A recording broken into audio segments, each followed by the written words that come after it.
He cannot even begin.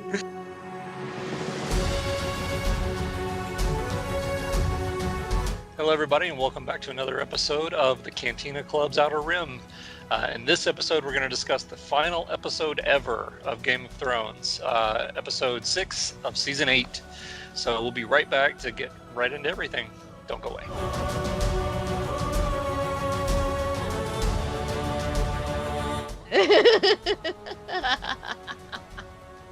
I might actually start crying on the air this time.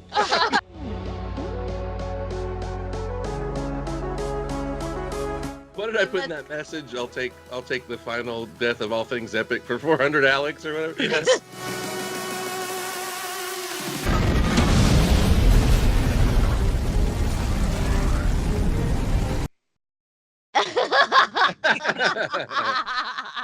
Oh, they woke the dragon.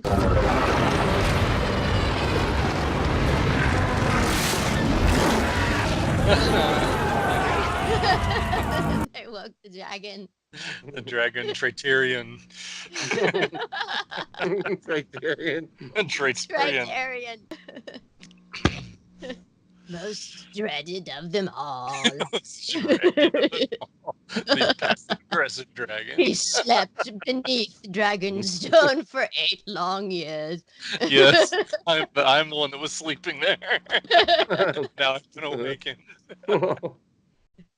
Criterion is known for passing judgments of mediocrity upon all things. I liked it. It was okay. It was all right. No, it was okay. I didn't hate it. It was all right. I enjoyed watching it. It's not going to destroy my life. 8 years later. Yeah. Joy. Criterion.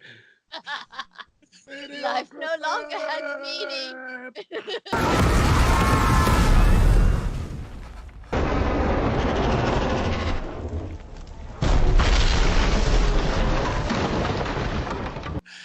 All right, welcome back, guys. So we're going to jump right into episode 6 of Game of Thrones, season 8. The final, basically the series finale. 8 long seasons have built up to what we saw last night. So from here, I'm going to turn it over 8 long Gundark. seasons. You're subconsciously injecting these adjectives that are Absolutely. telling 8 long seasons have built up to So I'm this. going to turn things over to Gundark, who's going to kind of lead us along the path here. Okay, this episode is appropriately called The Iron Throne, and I think we will start just with brief overviews from each of us as what are our feelings about the episode overall, and then we can talk about some specifics, and then maybe talk about how this impacts the overall series. What is our approach to the overall series in the aftermath of the series finale? Okay. So why don't we start with an overview of how we felt about this episode. And let's start with Traitarian, Carillion traitor. Of course, you're going to start with me. Criterion. Extremely poor. It was, to quote my fiance, intensely underwhelming. It just felt like the most just lame, do nothing, lay there, send off to one of the greatest television series I've ever had the pleasure of watching. I know we're going to get more into details as we go, so I'm just going to kind of leave it at broad strokes like that for now. I just felt, and you know, that being said, there were still a few nuggets that I enjoyed inside of it that I did like. There were certain scenes and certain parts of it that I did like, but yeah, overall as a whole, I just really did not enjoy this episode for what it was. I honestly will say it's one of the worst series finales I've ever seen. I've seen quite a few. Okay, Greedo. I will say that you've gone wrong when your ending just feels completely wrong. Like, you could have told me without seeing the season, you could have said, hey, Jon's going to end up going back to the Night Watch. I'd have been like, that could be cool. That could ring true. You could tell me Arya's going to go leave Westeros. I kind of predicted that. That could ring true. But you could say Sansa rules the North. Oh, cool! She found a way to rule the North. That seems like that's very probable. But none of it felt right, and it just felt hollow, like we're checking boxes again. And the whole thing, the episode looked beautiful. We won't even go there yet. The production was amazing. Some of the scenes were fantastic, but it felt like extremely boring fan fiction. From the culmination, the big scene, from that to our kind of afterward, where we get to see the typical. It felt like they're suddenly giving shout outs to Lord of the Rings. They're giving shout outs to Chronicles of Narnia. They're giving none of this stuff belongs in Game of Thrones at all.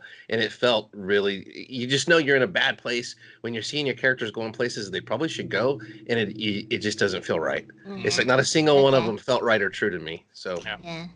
You could have had a totally silent episode just showing images of them doing these things. If you had built it correctly, it would have felt satisfying. There was no satisfaction. It was very, very lame.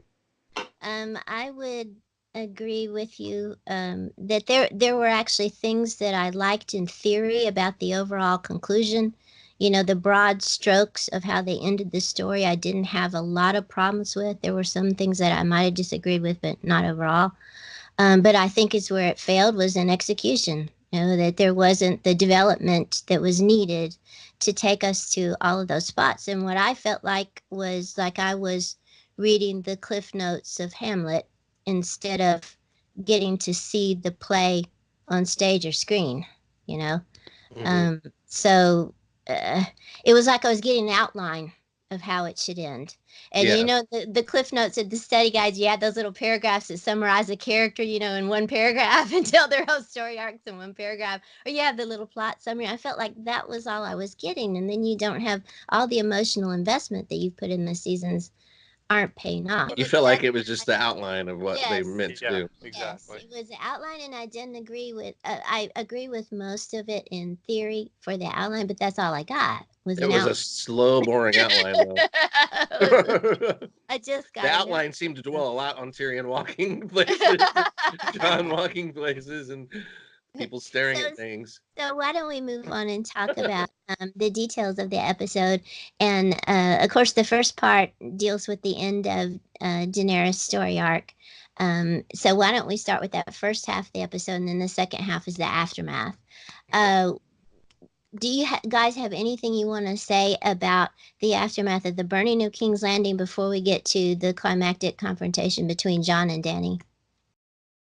You remember that Tyrion goes down into the crypts to find. Yeah. I do want to say it doesn't make, again, the show is long ago thrown logic out the window along with Tommen.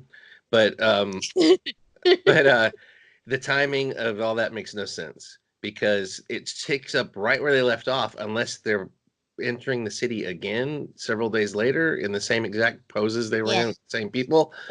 And Grey Worm seems to be like teleporting everywhere. Like we come to see the weakness of only having one unsullied character because he has to do everything. He's the only person left standing. So he has to be everywhere. He has to stare everyone down. He has to be all things to everyone. Really silly. There should have been a Dothraki commander. Yes. Or somebody that we built up, or another unsullied character, or a Westeros character who's just like gleefully getting back at people, taking advantage of this or something. There should have been another character. But we're talking about before we skip to the Jon Dany scene, there's some stuff before that, like Tyrion going to the throne room and going down to and again, a beautiful scene with Tyrion where Peter Dinklage really delivers. I mean, I was like tearing up at that scene. Yeah. But I do want to know again, why are we cutting vital scenes like Jaime and Cersei climbing to the top of the rubble in a desperate bid to survive only to have the last few bricks kill them because they were on a pile of rubble when I distinctly remember them standing on the floor and the rubble falling on top of them. And there's just a few little bricks and there's all these open spaces around. They could have run into the skull of the dragon and been perfectly fine. It's like if Jaime had any background in engineering, he could have just looked at the support beams. I think it's kind of, we got to let logic aspect kind of go at this point because, But like I you haven't said, to it's this already. point. But I haven't to this point, so I'm going to be consistent. I don't want Okay. to. I don't want to be doing this. I don't want to be doing this. But it ruins my experience of a beautiful scene when they're just there and their faces they're like angelic. They're like completely uncrushed. Yeah. Maybe they're sleeping. I don't know. And Tyrion finding them in that mess is every bit as unlikely, just barely more likely than Davos finding that stag in the Yeah. higher remnants Yeah. when he was just out for a stroll or whatever, and it should have been miles and miles away and everything. And he finds one little burnt stag in the winter in the north. Again, the show just slaps us continually in the face with no apology of just Martin type stuff and things they've set up in the past. It makes no sense, and that should have been a big mystery. It should have been buried under there, never to be seen again. Carillion, do you have any thoughts on that part? I agree with Greedo to a large extent. I think that the scene, again, I know we're going to repeat ourselves ad nauseum on this. It was shot beautifully. It looked great. It did, yeah. The actors did an amazing job. Peter Dinklage did a wonderful job. Just getting you caught up into the emotion that he was feeling about the loss of his only siblings. And I did like it from that aspect, but overall I think the scene went on way too long. And again, it's a scene that would have been better placed had we had a full season. I wouldn't have minded them expending such a large amount of time on him in his search if I knew we still had 4 more episodes after this. Also, I know it wouldn't be as emotional, but here's one quick way to fix it. Daenerys wants to know that Cersei's dead. She would have sent people down there to search. He would have, even if she didn't, he would have sent people. He can't go. It would have taken him days, years. I mean, that's impossible. But they could have come to him and said, "You need to see this," and then they could have withdrawn and left him alone to see the bodies. She would have never let it just be, assumed that Cersei was dead. No, and he wouldn't be able to find them. So let's just, instead of all this just plotting through the thing, do something that makes sense. If we just went back and applied that in all these scripts and episodes, I wouldn't have an aneurysm. And it's a shame because it, like you say, it was beautifully shot. It was so beautifully acted, and Peter Dinklage is the one he's been the backbone of this series, and he stepped up to the plate to the very end. His performance throughout this episode was outstanding. He carried things despite some elements of bad scripting, and despite all that illogical plotting. And I did like that when he goes to look for them, that he passes first through the room where the Hand of the King room, where he had all those conversations with his brother, sister, and father. So it's like the family heritage coming back. I like that moment. So emotionally, it could have been a home run if they had set it up properly. There's also a temptation that is well deserved to show off your sets one last time. And especially, I go all the way back to series like Angel, which you guys probably didn't watch, but they had a really elaborate set that in the last episode, they destroyed it. They went to great pleasure, destroying the whole set. So you get these long, loving shots of the set just being destroyed. They're not going to use it again. The show's over. And that's what this felt like too. It was like, we're getting one last look. It's been destroyed. I would have preferred it. I couldn't shake this idea that when he saw the huge pile of rubble, and if the whole thing had been buried, and then he goes down, even this would have been unreasonable too to go down there, but if he had just seen the boat sitting where Davos smuggled it, right, and just knowing they never made it out, that would be far more poignant than finding their bodies. Just the crushing moment where he sees the boat never got used, and it's the one thing still left in one piece down there. Now, that's been soul crushing. Next, he goes out and hears, we see Daenerys as the queen addressing her troops, and Tyrion and Jon watching her. And then Tyrion goes to her and resigns as Hand of the King and is arrested. I want to start out on that one. First of all, I kind of liked again, in theory, it was great. It looked beautiful. It could have been another home run, but I was really struck by the image of the Targaryen sigil hanging over the It was front of the beautiful. Yeah, that was badass. and it That was was horrifying because it began to look like a swastika to me, as she stood out in front of her troops with a kind of fascist speech. But there was no character development to lead her up to that, even though she's repeating lines from a speech earlier to the Dothraki. Whenever she inspired them to join her to follow her after burning down the Dothraki calls Mm-hmm. to go and take Westeros, it rang hollow because there was no development leading up to that turn in her character. So why would she just be a totally ruthless tyrant at this point? I did like though when Tyrion resigned. Again, I thought Peter Dinklage carried it. His disappointment in this woman, his determination to do the right thing, although he knew it was going to cost him his life. To go up and in front of everyone take off the symbol and just toss it right out in front of her. Like, this is what your leadership is worth to me now. I thought that was good. So many of these scenes could have played beautifully if they had the right development behind them. What do you guys, any responses, comments about that part of the story? Yeah, again, I thought it was good in concept, but just not in execution. These actors can only do so much with what they're given. We obviously have to understand that. It takes way more talent than a lot of actors have to overcome bad material. And while this material was maybe not inherently bad, it was just poorly executed again. I thought, placing her up there as like this Hitler figure was, I think I kind of saw that coming over the last couple of episodes. But I honestly, I couldn't get away from this idea, these shots of these thousands upon thousands of soldiers that are still there. Yeah. They should not be alive. You know what I'm gonna Thousands say. of Dothraki? That automatically negates the scene from, The Long Night, where we see all of the fires go out. With the Dothraki. Yeah. It just Did the long completely night even negates that. happen? Did the long night even happen at this point? Does anyone even know or remember? No, it's like it's not even literally mentioned. an afterthought at this point. Yeah. It was just a spectacle from 4 episodes ago. Mhm. So yeah, I mean, again, the scene was okay. It wasn't terrible. It wasn't a travesty. It had its problems. It definitely wasn't great. Again, I just couldn't pull myself out of thinking about those kind of things, I guess. But yeah, Dinklage did an amazing job the way he threw down the hand of the queen, pin and all that.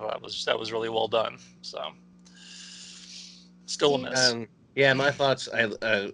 There's 2 of my favorite images from the entire show in this shot. And I totally on board with you. What bothered me more than the Dothraki was the just legions of Unsullied. I know I'm changing my thoughts in mid-stride here, but I just got to mention the legions of Unsullied and the fact that they look the exact same as they did when they left the Summerlands or whatever, the desert lands. Essos. They have no Westeros gear. They don't have a cloak, it looks like, among them. I'm probably wrong on that. They probably did have cloaks, but I mean, she treats her armies like garbage, basically, because they have a spear and a shield and their armor, and that's it. They don't have a pot to piss in, And I was thinking, like, when she's giving her speech, they're like, "Oh my God, really? Oh, I gotta tap my spear now. We're gonna go do what? We're doing what? Aren't we going back somewhere better than this?" And the Dothraki are like, "When do we get to loot and pillage Westeros? That's why we came." I mean, that's what they were promised, was to ride across the plains and freaking ransack everything. So how's she going to control them? But anyway, two of my favorite shots was the banner, the Targaryen. Yeah, Targaryen banner was amazing. It had to be a sail, okay? It had to be one of the sails off the ship. Oh, yeah. That's what it had to be because it was so huge. And the fact that it's strewn over this rubble was very powerful, and it was just jet black with the crimson dragons. It's like, this is what the dragons have wrought, and there's no banner big enough to cover this the destruction. Rubble, right? That will make it, but it was beautiful in its own way. But this is what happens, when you unleash power.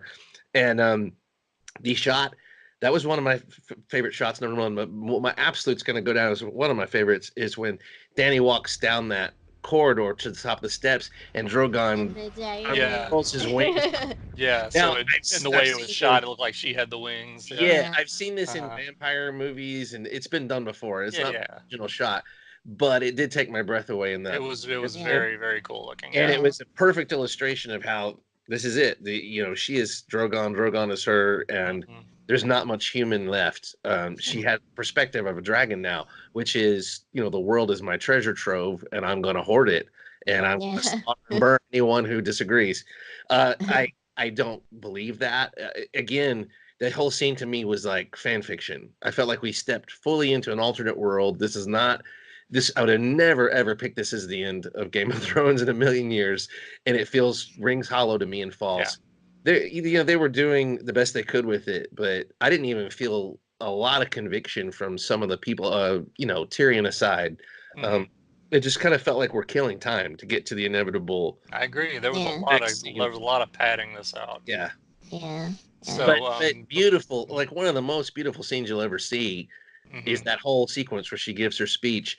And if that had been someone who had stolen her dragon or something, and she was imprisoned inside that or inside that keep or something, Mhm. we had another villain, or something. If it just hadn't been Daenerys, or if Daenerys was, I don't know, under influence or something, it would have been really cool. But it still was cool. But it was like I'm disassociated because this is not the story. This is Yeah. not the same story. It's like I'm watching a completely different story at this point. Well, next she Well, arrests. hold on before we move on. yeah, There was one thing about that scene, and this to me is indicative of the fact that the material wasn't that great, because I'm thinking about things other than what's going on. Like I'm thinking about why are there, like you said, legions of Unsullied that should have been Right. dead weeks ago. Where did they come from? How did they suddenly populate? Especially when they can't even function in that way. They can't reproduce. Right. But it's like at one point, this is another one of those sort of practical things. I know you kind of have to suspend your disbelief when you're watching a show like this. But there's this scene, she's standing way up on this top of the stairs, and there's all these thousands of guys way down there. I just keep waiting. And she's talking like this loud. Yeah. And I keep waiting for. I immediately wanted to see "Speak up." Yeah. I think she said, "Blessed are the cheesemakers." Right. That's literally what I was expecting. I really thought they would show a shot of further down the stairs, someone repeating her words, and then someone else repeating her words. That would be practical in how they would actually do it. Of course, they would have people, shouting the message out. Yeah. But also, is this one of the first times we've seen her simply give a crazy speech like that just to her armies? She's usually when she gives a speech, it is to a populace. It is to the Dothraki, like with the wives and everything and the children, or the slave, or the people she's set free or conquered or whatever you want to call it. She's usually giving speeches to a mixed crowd. Here it was just like, okay, legions of hell, here's what we're going to destroy next. It's like, can we relax for 5 minutes? Yeah. Exactly. Can't we just celebrate for 5 minutes? Go have a latte. And again, yeah. And again, I know stuff like that is just stuff you just have to get past to enjoy a show like that. And but I think the fact that it wasn't holding my attention allowed my mind to wander to stuff like that. So had the material been better and had I been more invested in what was happening, I don't think I would have even thought of those things. Yeah, absolutely. Well, let's go to Tyrion converting Jon to his cause to assassinate Daenerys. Tyrion's in prison, and Jon comes to visit him, and they have that long conversation about the death of love due to duty. One of the things that really bothered me about that scene, it was what should have been in the previous seasons an outstanding conversation that's kind of a linchpin thematically for the show, where he's reminding Jon of what he learned at the beginning from Maester Aemon, about the difference between duty and love and self-sacrifice. It was not written to the caliber of previous incredible conversations, and it had Jon just behaving stupidly because the plot required it. She's my queen. She didn't. It wasn't her fault that all those people got burned. It's like, what the hell, Jon? What did you were down there? You saw it. Yeah. You heard the bells ring for surrender before the dragon began burning on those people. Yep. How could you still be defending her? And that part was just, it was because they had to have him try to defend her to the very last moment so you wouldn't be sure, He if could he's be gonna do blameless, it. yeah, in the Yeah, audience's mind for killing their yeah, beloved Khaleesi. yeah. What about you guys? You feel the same? You want to go next, Curly? Sure. I found this scene pretty lacking in a lot of ways. A lot of what Gundark just summed up, but I just, again, I think honestly the best phrase I've heard so far that sums up my feelings is what Greedo's been saying, that it just rings hollow. Mm-hmm. I didn't feel like there was any substance here. It was almost just like, oh, this is a good sounding line. Let's just put this in here, and this may be cool. Let's just put that in there. Who cares if it means anything? And so that's literally what I took from that particular scene. I didn't. To me, it was just a bunch of brooding and nonsensical dialogue to kind of just try and force the plot along, to the next beat. So What this I didn't really get episode anything out of that. what this episode needed was just a fantastically written and acted tour de force moment from Daenerys right at the beginning Yeah, to establish, to to just somehow, bowl us over yeah, and explain what happened and who yeah, she is now. Not some half-ass colored by numbers. We're in a fan fiction, like we're fast forwarding ahead 10 years to a person that just has nothing, is just a hollow shell and has no, that character has no basis in any kind of history or anything that we've seen Daenerys go through. She's just like it's like they took her evil side and just said, march out there and do what you think Daenerys would do.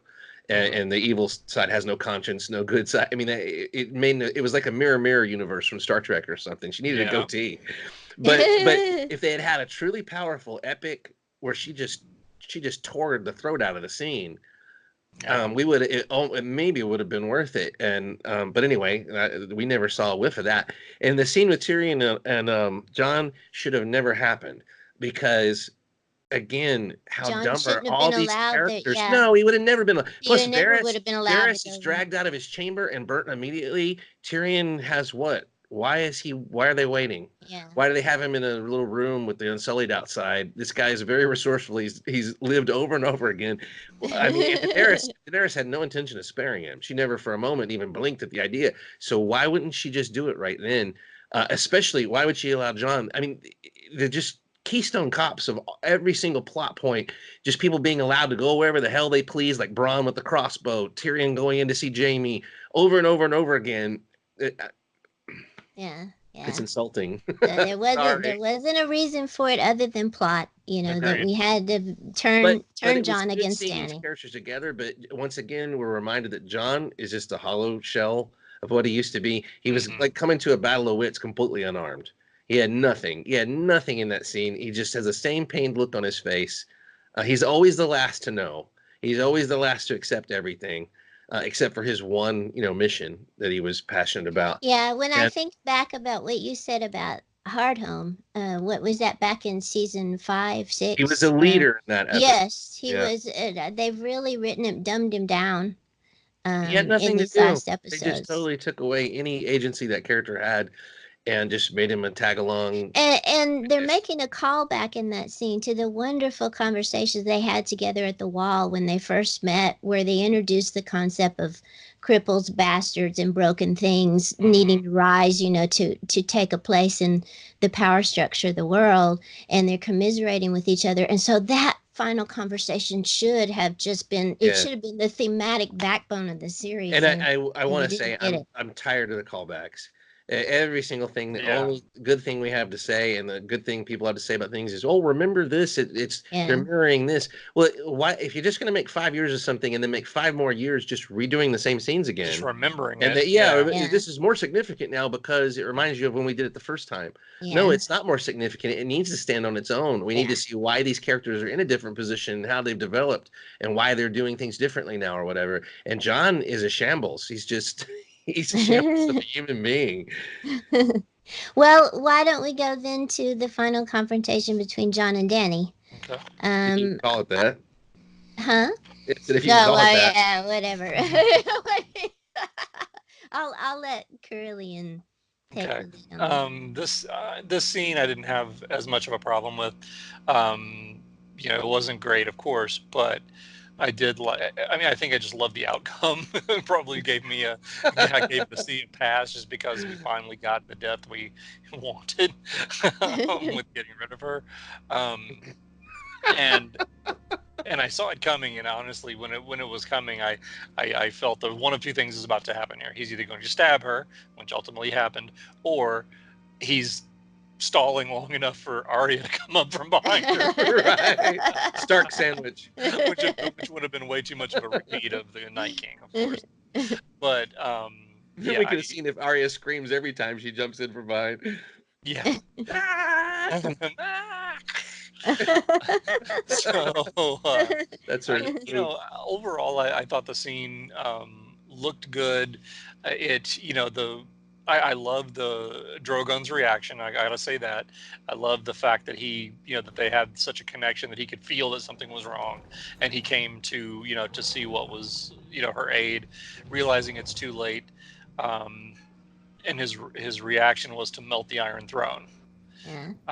And not kill Jon, because again, I think part of that, at least the excuse I came up with, is that Drogon knows Jon is Targaryen, so they share blood, so he wouldn't do it.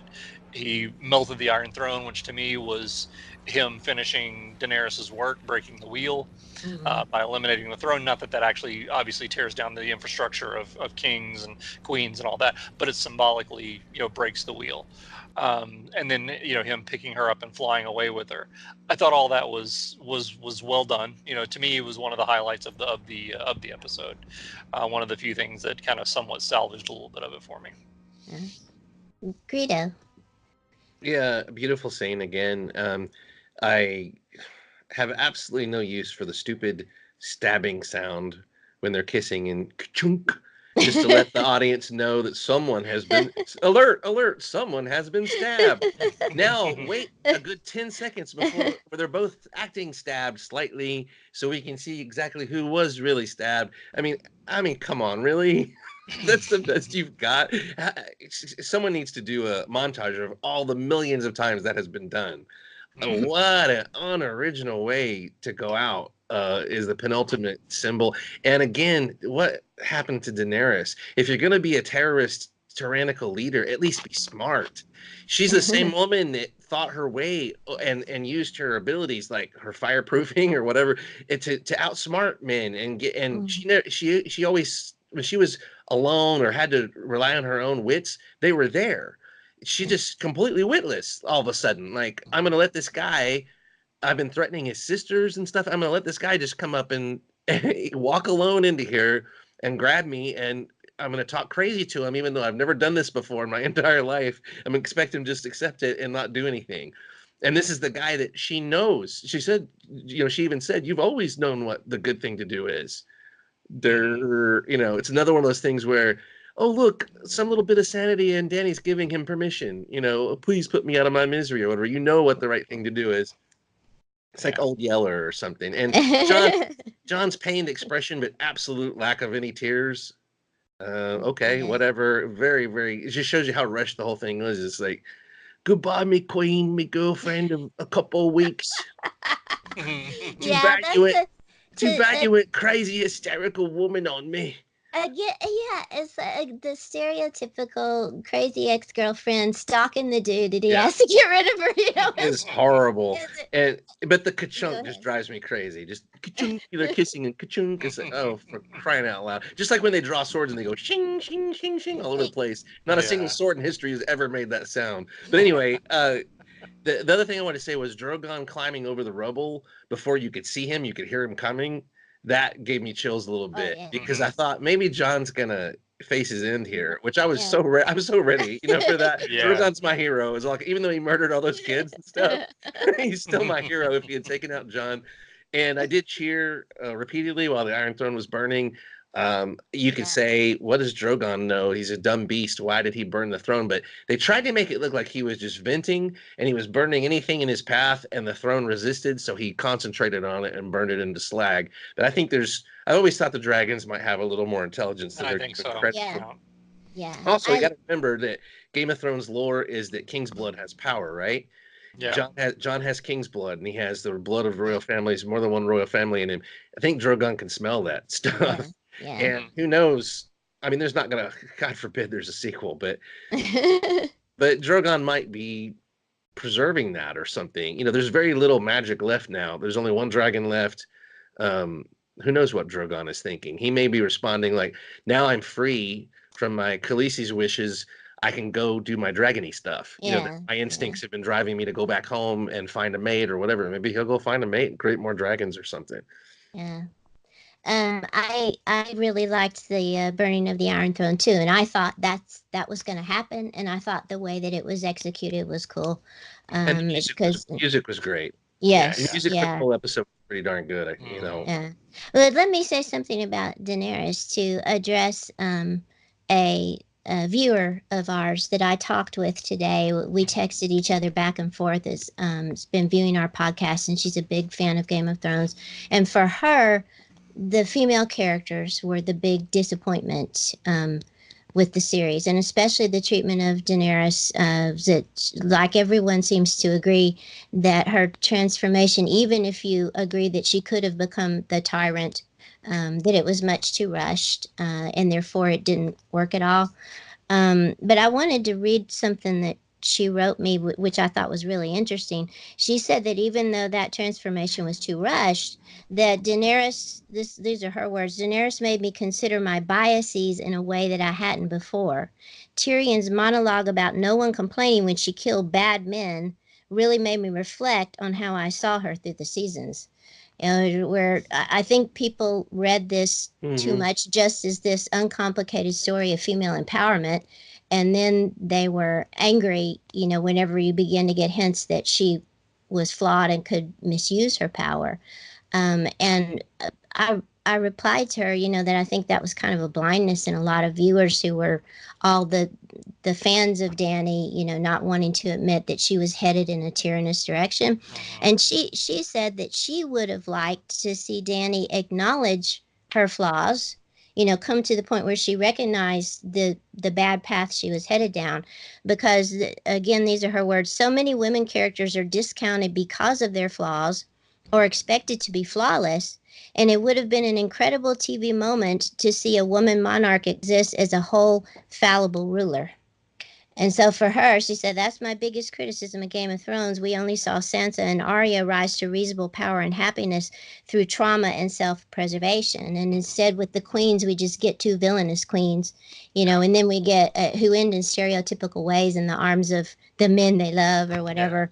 And then the one queen that we get with Sansa at the end, we don't have any time with her. We hardly get any time to see her leadership. So I thought that was an interesting approach that she had reconsidered the whole concept of female empowerment represented by this character. And again, that's another example of how if they had developed her turn down a darker path, if they had developed it correctly, it could have been a home run again. So it's just the shoddiness of development overall in these final two seasons have really wrecked a lot of the storyline and what should have been the proper emotional impact. And the overall story arc for me was pretty satisfying. But again, because it didn't have foundation it needed, it rang hollow, just like you guys said. So my number one complaint about all this, season 7 and this season, is just missteps that feel completely wrong. And it's almost like a really good editor with an ear and eye for Game of Thrones could have fixed 90% of it. Yeah. Where we would have been left with less, but less would have been a lot more. Where they just cut out the missteps. I know some fans are going to do it. They're going to re-edit all this stuff. Yeah, there'll be and it will be a million times better. It really will. Because throw aside the shock value of the first time viewing, and just forget that. They were making several edits based on shock value. We'll take that out because that's not sustainable. We won't go watch it a second time to be shocked a second time.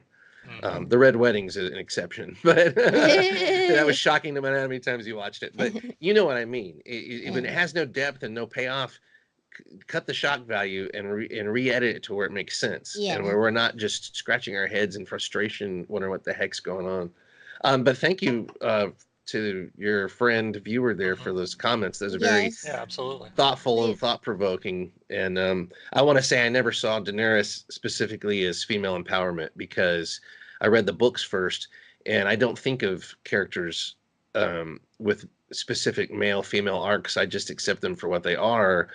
And I also have read and seen so much fiction with powerful female characters in fantasy and everything. That's a lot of wish fulfillment goes on, and a lot of you can explore. The rules are changed according to what the author wants. And like in Tolkien, some of the most powerful figures are female, and other things like that we were influenced by.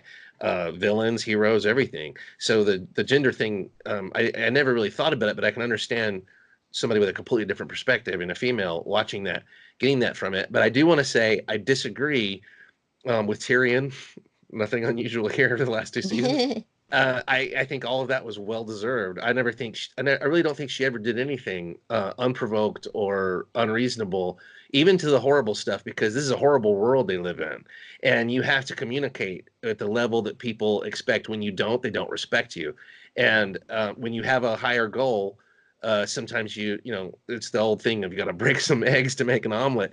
And the show cheats because Tyrion can't get on his soapbox and talk about these evil men because they were despicably evil, and the show went out of its way to show us despicably evil people that we have absolutely no empathy or sympathy with, and then we get off when Dany does horrible things to him. So that's on the show. That's not on me as a viewer. I mean, and for them to compare that to what happened in episode 5 and then in this episode, there is no correlation. There's no from point A to that. It just doesn't work. To burning babies. It's cheating, and in a better show, I would buy it. I would be thinking about it. But it's more like just an argument that Tyrion threw up that just flopped for me. It's like, no, I don't buy it. Again, it was a poor attempt to lay the foundation for her transformation that didn't work. Okay, let's go to the last half of the show, the aftermath. And this is one thing that I was surprised by, and that if I could say liked is the right word. Again, if this had been a better written episode, I think this would have worked. I was surprised that Daenerys was killed so quickly into the episode, and I was like, how close are we to the end? We still got like 40 minutes something here. Yeah, it was like 37 minutes left or something. And it was almost a relief. In fact, I think I said that to Greedo while we were watching this. I feel kind of relieved. Now we can get back to the character. We've got the big epic conflict gone. Now we can go back to the small relationships that kind of behind the power that kind of made Game of Thrones what it was in the first place. And if only all of that had been well written and well developed, I could have really enjoyed the payoff at the end of how they got together to try to develop a new system, seeing where each character would go. As it was, we have the first scene of that is the King's Moot, I guess is what we'll call it. The King's Moot. Where they're going to choose a new king. I'll start with this. I predicted that the Iron Throne would be gone, but there would still be a monarchy, but it would be a different type of monarchy. Of course, there's not going to be direct democracy, representative democracy in that world. It's just impossible. It was stupid when they throw that in where Sam stands up and says, well, why don't we give everyone a vote? They would never have considered that at all. There was not no to mention it's impossible. Yeah, there's no way to implement that. That was just a throw out, I think, to people that wanted to think that this was leading toward a democratic world or whatever. I'm kind of satisfied that it ended with what's like the beginnings of a parliamentary monarchy or something like that. But the way it was done was just silly. Yeah. Tyrion's brought out as a prisoner, and what the hell were the lords and ladies of Westeros doing there in the first place? Why were they even there? Why were they there? They did not say, we've come to choose a king or queen. When Tyrion said, we ought to let the king decide this, they're like, well, we don't have a king or queen. I'm like, what the hell are were you? We just sit here all day. What were you doing here? Did you gather? Did they all come to get John out of prison? Because John was also in prison, to get Tyrion and John out of prison. But then why the hell would every representative monarch of all the seven kingdoms come just to get John and Tyrion out of prison? So the way it was set up was silly. It was just a quick way to try to have them all in one place. And then Tyrion suddenly suggesting, well, let's just choose a king. And he's a prisoner. Tyrion straight up used a Jedi mind trick on Grey Worm. He was like, I can be set free if a king did it.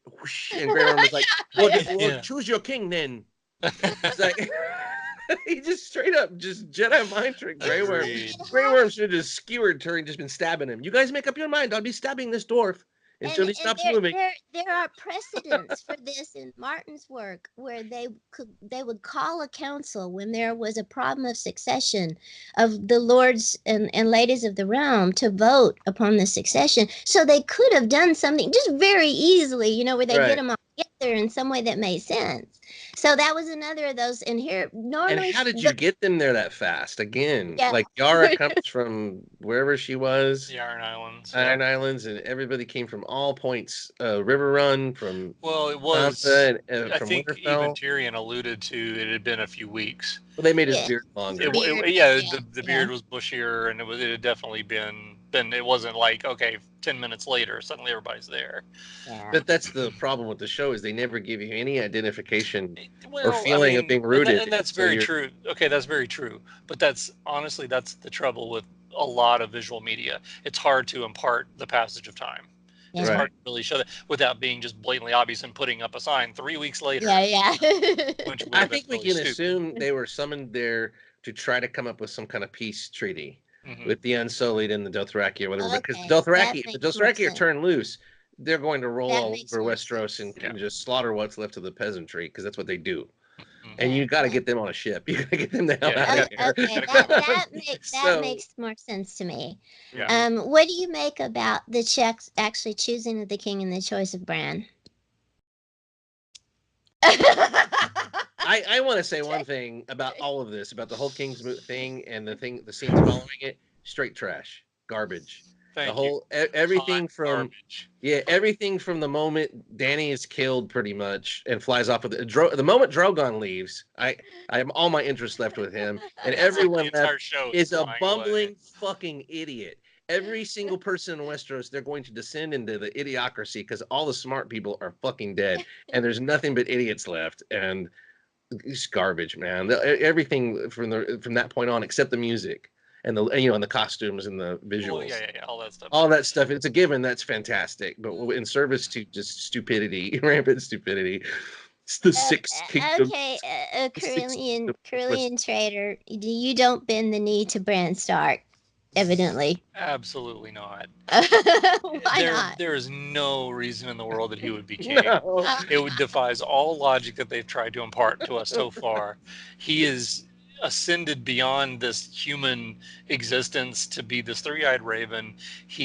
Granted, he has done nothing with that knowledge to help anyone. Except himself. He's king. But he's even said himself, I no longer want. That was indicative of his new state of being, his new state of existence. He is not, yes, he's human in a shell, physically he's human, but he's not psychologically a human anymore. So then for him to turn right around and say, but do you want to be king? Well, that's why I came down here. It's like, what? I know. I wanted somebody to pick up a brick and hit him in the face at that point. I'm like, what does that mean? So was he lying before, or is he lying now? It's like King Riddler, first of his name. Yeah. Nothing he says makes any sense or has any clarity to it whatsoever. And to call your king Bran the Broken? Yeah. It's like, that was the stupidest name ever. It's like, why would you call him that? Tyrion's such an epic failure on all counts. Okay. Bran the busted up, It's like, what? Yeah. Okay, I am going to traitor. I'm going to turn traitor. And I am going to give a thematic defense for Bran Stark being chosen as king. How it could work maybe halfway thematically, although it failed abysmally in execution.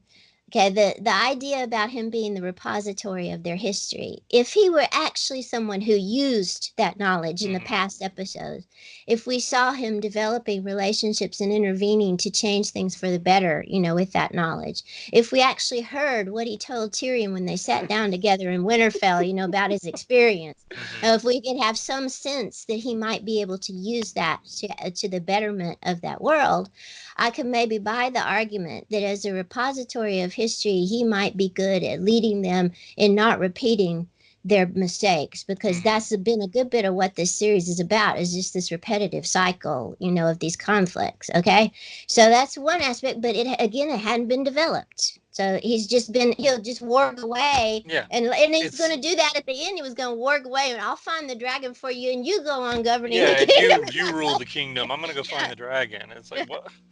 Okay, number 2, you mentioned that he has no desire. Okay. Right. Now, what they're trying to do is they're trying to set up something like a constitutional monarchy or something like that, where an elected monarchy, where you don't, if you want to set it in place at the beginning, you really need someone who isn't going to try to twist it into something that will be a permanent power that they will then pass on to people after them. You need someone who doesn't really want it. Right. So he doesn't have desire. So that might mean that the establishment of that monarchical system might go more easily, it might last better. And then he can't produce children, which was an important point. He's not going to have a direct offspring who, after he dies, can come along and say, well, I am the rightful heir, which has been like that was what brought Dany down, is I am the rightful heir. But that whole system is now being thrown out anyway. Yes. So even if he could procreate, it wouldn't really matter. Yeah, but once he procreated, I get it. I mean, it doesn't stop a person from. The first election is going to be critical. The first election, and that to make sure that system survives is going to be critical. So you do not want a direct heir who might be able to stand up and say, hey, really, I'm rightful heir, and I am the person who should take this. It's easiest to just eliminate that potential problem from the outset. Of course, you're probably going to have other Stark people come along and say, well, why don't you vote for me? Because I'm closely related to Bran the Broken. But thematically, I can understand. I can even understand why calling him Bran the Broken. Because now it's the broken people. He's second son. He's crippled. You got women sitting on that council. You got 2 queens there. You got a lady. You got a bastard son who's been legitimized, so you got all the people who are disempowered trying to set up this system. And I could see how they could choose him as a representative of that. But at the same time, it was just so corny in its setup, and he had no... Corny is a good word for the whole last half of this episode. Everything was corny. It was trying to salvage some levity, and the jokes fell flat. It was very, very bad. One bad joke after another. So what did you want to happen instead in terms of the government? Did you want Sansa? Can I say something about Bran before we move on? Yeah. I had a couple of observations about Bran. Why this is a total disaster for Westeros, and despair all you enter here, because and did you see his new sigil that they're putting on the banners and stuff? It's like an MRI of the vertebra, the broken Bran the Broken. Just an MRI. The broken vertebra. There's a wolf's head somewhere on there. But yeah, it just flaps on the sails as they're conquering the seas. Broken vertebra, L4 or whatever. Anyway, you don't put Spock in charge of the kingdom. Okay, number one, you don't choose someone who is not human anymore and who will choose the good of the many over the good of the few, because what they'll do is they'll come to him and they'll say, we had a famine. Oh, well, let's kill 10% of the population. The 90% will live better and will not have disease. I agree with you there, and that's because, again, the foundation they should have left some humanity in him in developing the character. If they wanted to end this yes, if they had left humanity in him, then I think he might have been a really good choice. And then, go ahead. Yeah, go ahead. There's a couple things I want to have. When Sansa said, "Oh, brother, I'm sure you'll be a good king," I was like, "Why? Why are you sure you'll be a good king?" I mean, seriously, why? Why would you even think that? What would lead you to suspect he'd be a good king? I mean, he seems like a decent fellow enough, I guess. but really? And then she goes ahead and asks for her, Northern Kingdom or whatever. And all these other people there who represent the kingdoms, not a single one of them steps up and and has the idea of maybe we need to go back to individual rule at this point. And then also, I don't care what you say about it being a new system. It's not. It's not a new system. And 20 years from now, when Bran dies because he's a cripple, and in this world he probably won't live that long, and he has no heir, it's on. It's on again. The whole kingdom will be destroyed, assuming that he doesn't use his three-eyed raven powers and his lack of humanity to just do horrible things to keep that from happening for the greater good. So anyway, that's always the point. You can't break the wheel. You only reimagine it. You only transform it. You try to transform it for the better. And I can give them credit for trying to do that. But there's a scene of him rolling in and saying, "Everything going okay in here? All right, I'm going back to watching Mannix on my or whatever, the Rockford Files on my brain dish or whatever that he does. I live in the past now." Why would Tyrion put a guy forward who says, "I live in the past. I have nothing"? Oh, it's king material all the way. Why don't Who's going to fight for this guy? Carillion wanted Sansa, and I want to hear why you wanted that and how you would have liked it to have played out. I think what I had envisioned is that she would ultimately take it probably from a council in that situation where they're bickering about who should be king, queen, whatever, and ultimately a consensus vote comes down and chooses her, or in fact chooses Jon. Because in my original, I had no idea he'd be imprisoned at this point or whatever. But so they were going to choose Jon because, he's Aegon Targaryen. He's the rightful heir. He refuses it, much like I think it was with Master Aemon, from earlier. And went away. But instead of going to, the Night's Watch, he's just going to go be Warden of the North because Sansa's going to be second choice. So they're going to choose her. She's queen on the Iron Throne, and he goes and becomes Warden of the North. Yeah. So that was my original prediction, and that I thought was, and I hoped is how it would have played out. Now I think that while I just gave this defense of Bran thematically, Sansa was my choice in this scene. Yeah. Especially when Tyrion is sitting there saying, he gives the speech about stories. What unites us all? Stories. The stories of people who have endured things, and we admire them, and we come together because of those stories. He said, who here has such a story? And sitting on either side of Bran are two women with much more interesting stories. Yeah, Bran had no stories. They've overcome. Not only that, but Bran is the worst storyteller of all time. He never tells a story. He's Twitter. He tweets like three words, very limited characters. Yeah. So that was what was flashing through my mind when he said that. Say, stories draw us together, especially when told by someone with no actual charisma or desire to impart the story at all. Who has critical stories and never gather around the them. fire, children, and listen to Bran the Broken. In 3 words or less, impart the battle of, So I really wanted Sansa. Because Tyrion recognized her worth from the beginning of the series, and I wanted him to step up, and say she's a great leader, and have it go to her. Especially since Jon was already imprisoned, and I too envisioned if Jon lived through this, although I thought he was going to die destroying Dany, that he would go into exile in the North somehow. Yeah. But I really would, and I think it might have done a lot with female viewers who were disappointed by the treatment of the two queens of Dany and Cersei, but with their ending. It would have done a lot to satisfy them to have a little bit more with Sansa. As it was, I was thrilled by the moment when she was crowned in Winterfell, and it was beautifully shot. It felt like it was earned for her. But again, one it was one of the few things that felt earned. But again, these storylines. That's like the 3rd or 4th time we've seen these clowns saying "King or Queen of the North," King or Queen of the North. Yeah. Every single one of them lasts 5 minutes, and So I got no sense that that's going to be permanent at all. She better marry quick. And so then what do we make then of if we move to those last scenes? I guess after the King's move, must we have the montage of the Stark children, right? Or no, we have the small council meeting, and then we go to the Stark children. The small council meeting was a disappointment That's a to me. disaster. That was a disaster. And again, there was a callback at the beginning of Tyrion moving the chairs to that wonderful scene earlier in the season where he and his sister and his father compete with each other by moving the chairs around the table as the small council is meeting for the first time. And it just rang hollow again. The jokes fell flat.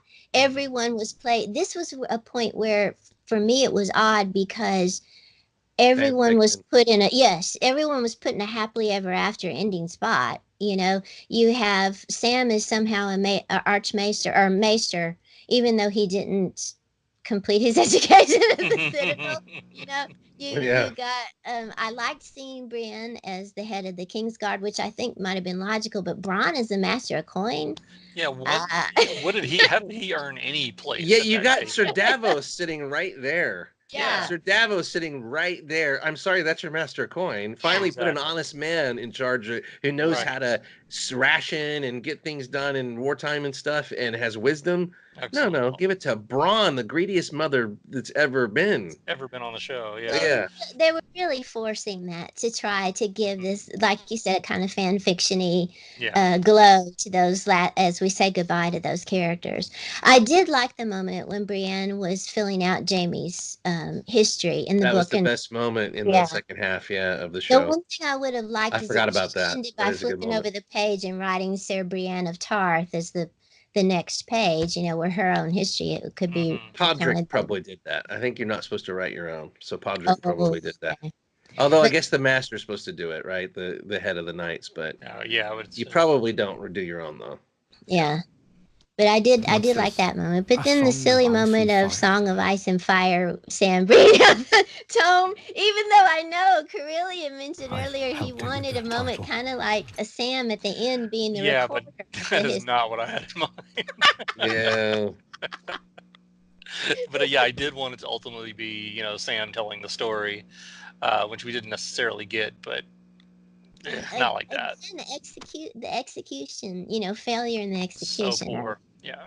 So many bad jokes there. Like they're delivering the book that Martin can't deliver. They're, no one wants to see that. And it's another callback to Tyrion reading books. Tyrion in his intro is like, I read books because they make me smarter and they're great or whatever. But man, how lame. And I felt bad for everyone involved in that. And that was bad. Please, Master Frodo, don't let him turn me into anything unnatural. It's like it's just total Lord of the Rings fan service callback there. Terrible. Does not belong. Shame. It's sad because the last meeting of the small council and the last scene of Tyrion again should have. It should have been really. Should have been better than that. Yeah. I felt bad for Sir Davos. Plus, they totally trivialized Hiroshima. Basically, they're like, let's make jokes and stuff. Have you looked out the window lately? The people suffering and dying of plague who was left. That's a good point. Yeah, freaking, they'd be shoveling people's ashes out still. How about you talk about that? How's the shovel of the human remains going? Have the rats eaten all the babies yet? Okay, what about the conclusion with the Stark children going their separate ways? The only thing I liked was, and because I'm hoping and praying every minute of the day that we get an Arya spinoff. I've been calling for that forever. I would love to see, the next show be called West of Westeros, when she sails west to see what's off the map.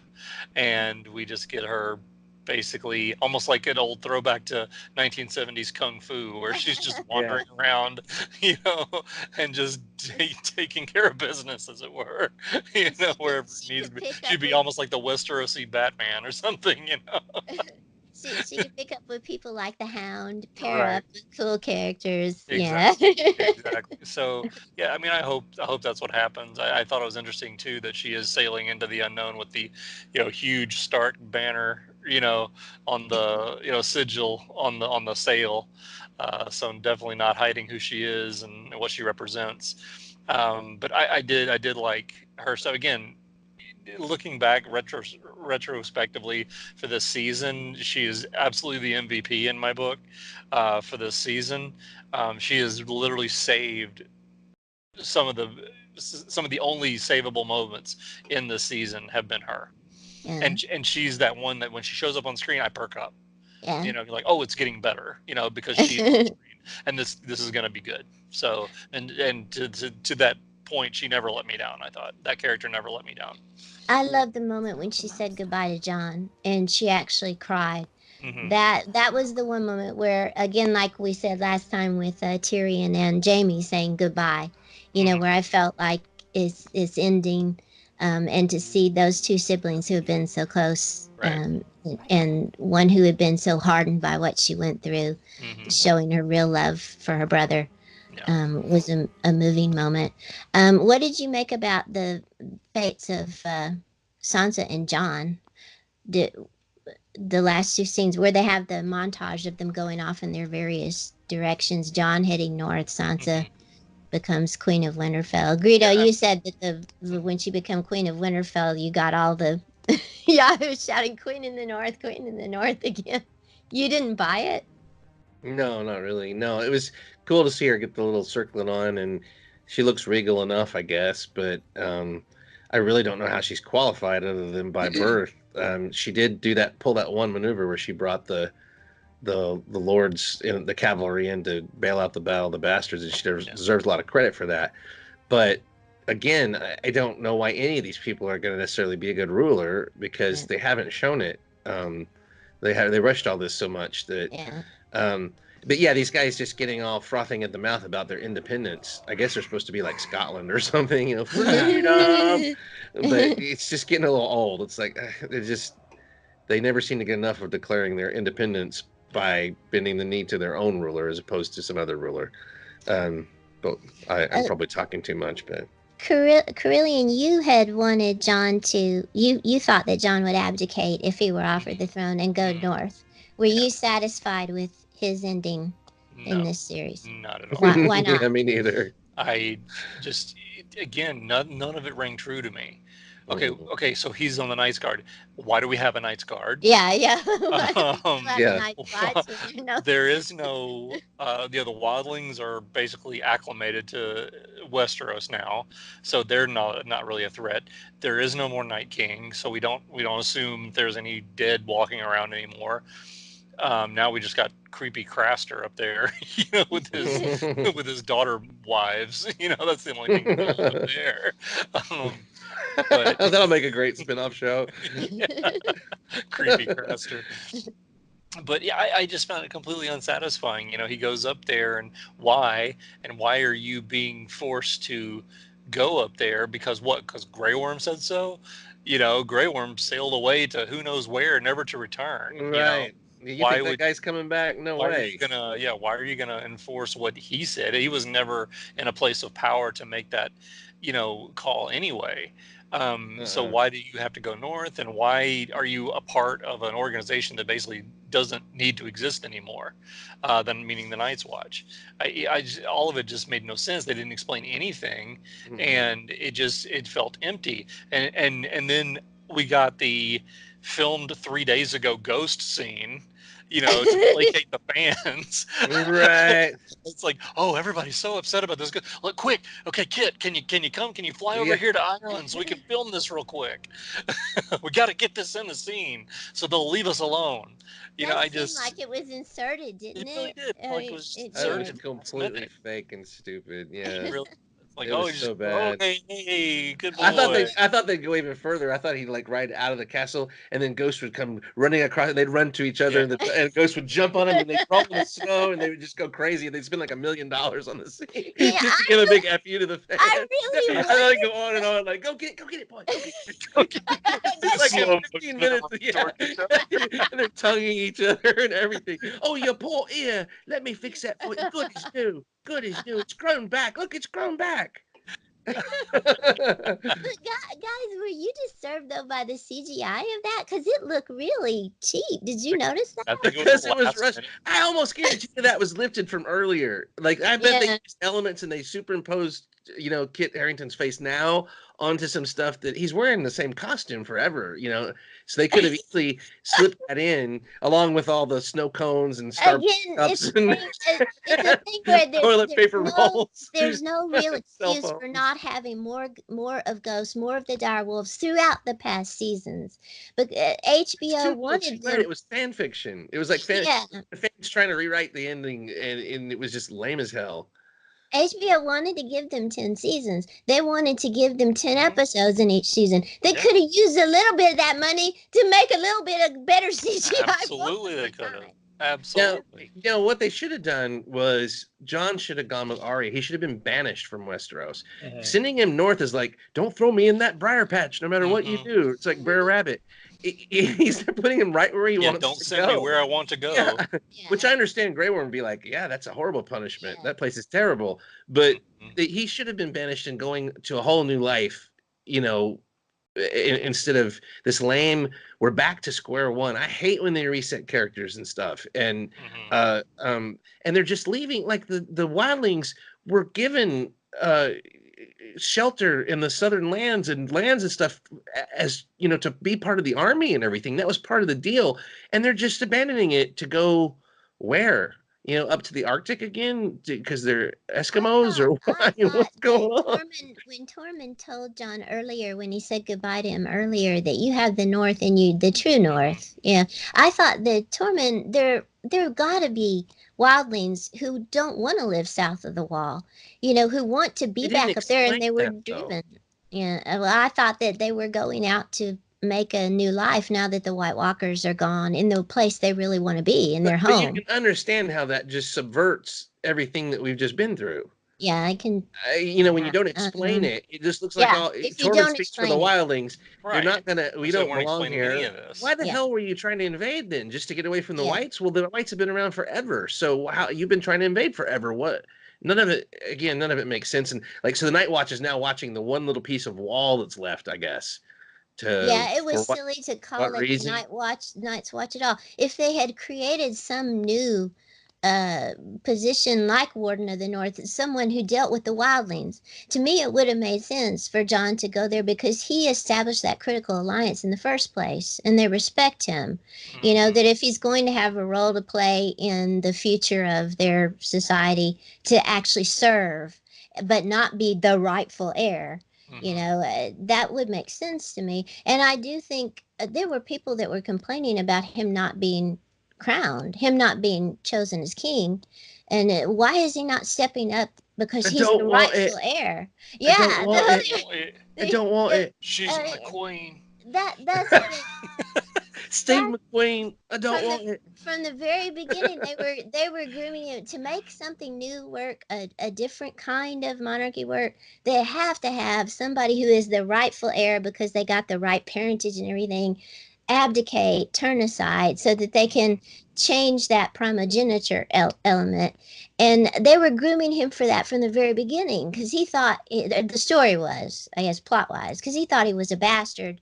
He didn't know what his real parentage was, and so that gave him connections with people like Tyrion and people who were outliers and outcasts and who were victims of that system. So it would be natural then, when he finds out that he is the true heir, that if you're wanting to support this overall thematics of trying to do away with that system to create something more egalitarian, that he would be the one to abdicate after what he's learned. That duty, you serve rather than seek power. So I could go along with that, him giving up being the rightful heir, giving up the throne, going to serve somewhere. But the way that it was implemented, it was like a consolation prize. Like, oh, you get to go back to this place that you loved once, but has lost all significance to you. And I wish Wolf had just bitten his nuts clean off. Right? Oh boy, it's good to see you. Oh my God! Just for abandoning him in that earlier episode. Large wolf dog, free to good home. Small rehoming fee. Small. Tormund, I need $20 just to make sure you're serious. Well, I guess let's wrap it up, because that was the last shot. It was a replication of the opening shot again. Yeah, another freaking callback. Give me a break. Beginning of the series. Um, do you haven't do you want to say anything about this series as a whole? How has this affected your view of the quality of the series as a whole, its legacy, your enjoyment of it, Carillion? I think time's gonna tell that. I don't think I can really make that call at this point. Obviously, I haven't been a huge fan of the last two seasons, but I loved the show up to that point. Absolutely one of the best shows I've ever seen and had the pleasure to watch. But yeah, as far as going forward, as far as how are these last two seasons gonna stain, my take on that? Probably not. I don't think it will, because I know I've had other shows I've watched that had, bad seasons. I mean, I don't judge, the original Star Trek series on season 3. Right. I don't, I just look back at all the great season 1 and 2 stuff, but probably a poor comparison, but it's there. So yeah, ultimately, I don't think it'll ultimately stain my overall appreciation for the show. You already know my answer. It's not episodal television. It's an Very true. overarching story that makes a lot of promises and was amazing at points, and had flaws. It was very exploitative, and it seemed like the more they got that stuff right, and the less exploitative they became, the less their fire seemed to go out on the whole thing. And this last season just seemed like almost like a cash grab, except for all the passionate people working on all their little individual parts to make all these amazing set pieces. And kudos to all those people for never giving up. I mean, and just the amount of effort, blood, sweat, and tears that must have gone into making this. It's too bad that passion wasn't reflected from beginning to end, and the choices made in the editing room and all that stuff. But yeah, it will affect it for me, because they took a huge lull in there, which gave me time to reflect on things. It also gave me some distance from the show, and I like I said, the more fantastical and epic and spectacle driven it got, the more disassociated from it I felt myself becoming, and to the point now where I'm just like I just feel like I'm just watching a possible future of the show. Like, oh, I guess that Arya type person is doing this now, and that's cool that she stabbed that Night King type person. It just doesn't feel real still, and it does affect. I look back on the show that I remember, and just the coolness of that. And again, we're in a culture of disappointment now, it feels like to me, where nothing can live up to our expectations. But Nope. You're absolutely right. I think when you set the bar, you at least have an obligation to try to reach that bar again. The expectations come from that. Star Wars, it's been 40 years now since The Empire Strikes Back. It's like the anniversary almost. And there's never been another Star Wars movie as good as that one. 40 freaking years. So are we wrong to expect a movie that good again in 40 years? I don't think so. And when you consistently have great material and you come up with a show like Game of Thrones, stick the landing. You take 2 years off to get it all together, and you have all these great people working on it. Don't deliver it until it's right. As silly as it is, people are signing petitions to redo the show. What they're saying is, I wish you hadn't done this. I wish you had taken another year. I wish you had taken 5 years, like George Martin's doing. We don't have to. We'd rather have it good than have it now. Yeah. And especially if it's going to feel this bad. That's but the degradation of the characters is the main thing I'll take away from this, which hurts the characters, because it's the same actors. You have all the cast together. They're still alive, so there's a continuity there that you can't deny. And it does reach back in time and hurt some of those characters, especially Tyrion, who will always be my favorite and symbolic probably of the show as a whole, him and Daenerys maybe. And Jon Snow, just a disaster this whole last season. And so anyway, it does affect me for the show, but I will go back and watch individual episodes and take them out of context of the story. It won't have the same effect, because you're not building anymore. You're not world building. You're left with an empty throne room and ashes falling. We're in a world that feels devastated, small, and empty. And that's not how this thing began, and that's not the promise that was given. So I hope the books are better, and maybe someday, I mean, this is going to be such a classic, they'll take another swing at it in 20 years probably, just for hype.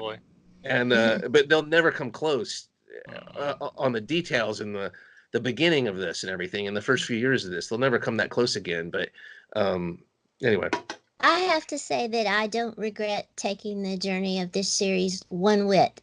No. And I predicted this from the beginning. I told you guys I was going to be disappointed, although I didn't expect I was going to be this disappointed. I didn't expect the final season to tank as severely no, I as didn't it either. did. And especially if you go back and look at our podcast episode about the first episode of this season, I we think were all we were like, all excited. yeah, we were, Mhm. I want to see the next episode, and for it to just crash so quickly, I was shocked. But in retrospect, looking back, again, almost all of the great series that I've loved have been disappointing in their conclusions.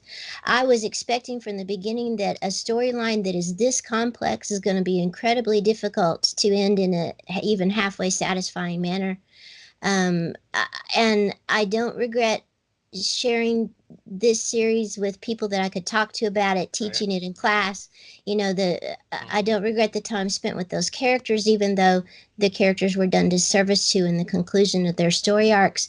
I wouldn't mind binging the whole series again. You know, if I could just like skip over the last few episodes, maybe end with the Night King episode. All those things that made me love the series are still valid to me, still present in those previous episodes. It is still one of the great landmarks of television to me. It still astounds me that they ever attempted to make something like this. And I remember the showrunner saying that if they had gotten through the Red Wedding, they could be content. You know, that they even got that far and did something like the Red Wedding is amazing.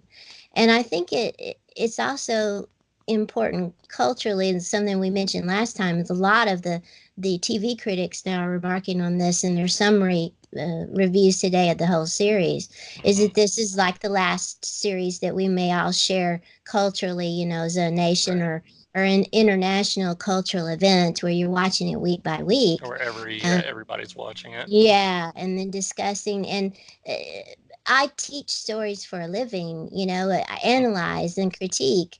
And for as corny as Tyrion's story speech was in that last episode, you know, he's got a point. Stories unite us and bring us together. They make us think of things from new perspectives.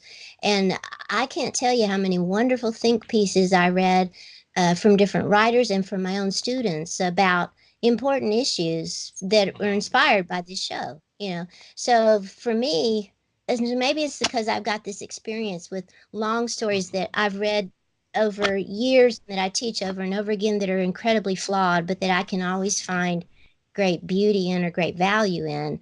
That for me, the value is still unassailable of this show. I'm very disappointed in the horrible drop off in quality and the way they wrapped it up. I wish they had done justice to the overall beauty of this show by ending it appropriately. I think the showrunners shot themselves in the foot by not doing that, because I think it's going to have an impact on their later careers. There are already people who don't want them to be doing the new Star Wars trilogy. Nope. You know? Exactly. But even so, that show is still top on my list of all-time great TV shows. So that's where I am with it, and I hold on to that love of it despite my disappointment.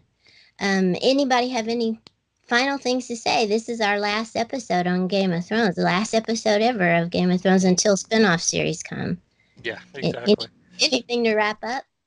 I don't really have anything. I think we've already kind Okay. of summed that one up pretty well. I want to say there's other media to enjoy, and there's other stories to enjoy, and Yeah.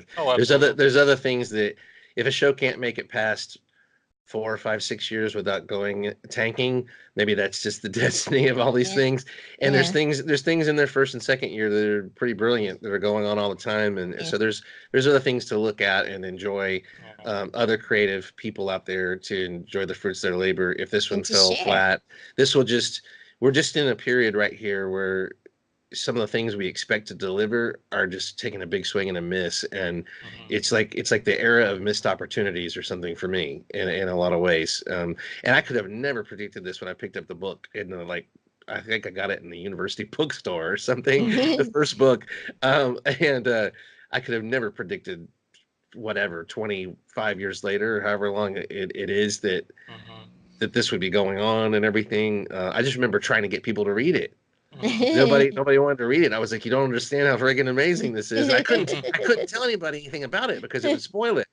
I said, Right. you just got to read it, and you'll know. You'll know when you get to the parts that make this amazing. You'll know what I'm talking about. So for me, this is just one little conclusion. I'll always think, what if they had gotten Martin to participate in this ending? You know, whatever their problems are, put them all aside, and have some contributions. It's, you know, I'll always think of that last episode just being so quiet and meandering and no dialogue and feeling like a dead end. You know, and it's a shame. But that's it for me. Yeah, but enjoy the other stuff. Let's find other stuff. And, I want to say sorry to anybody out there who's crushed flat by this, because I know how you feel. When I walked out of Last Jedi, that's how I felt. And I should be crushed by this, but I'm not. I kind of I never would have expected it to be this bad, but I was a little more braced for it and a little more disassociated from it. And this process brought me back in just enough to enjoy this. I enjoyed watching these episodes, but I'm not crushed. Like, I feel bad for some of the people out there right now. Yeah. But buck up. There's other stuff to watch. There's other stuff to get involved in. They're always great stories. So. And we will go back to talk about more of them soon. Yes. I was going to go there because that's a cheesy Tyrion thing to say. I end on a cheesy Tyrion note. All right. Well, on that note, we'll go ahead and wrap it up. So that was it. That was our wrap for Game of Thrones. So I hope you enjoyed it. I hope we didn't rain on your parade too much, but I have a feeling most of you guys agree with us. But anyway, thanks again. We should be back very soon with some more content, probably getting back into some more Star Wars talk, and we'll see whatever comes down the pike. So until then, make sure you check us out on YouTube, leave us some comments, like us, subscribe to the page, find us on Twitter at Cantina Club 78, Facebook, all those places. Okay, you know where to find us. So we'll see you next time, and until then, Ghost out.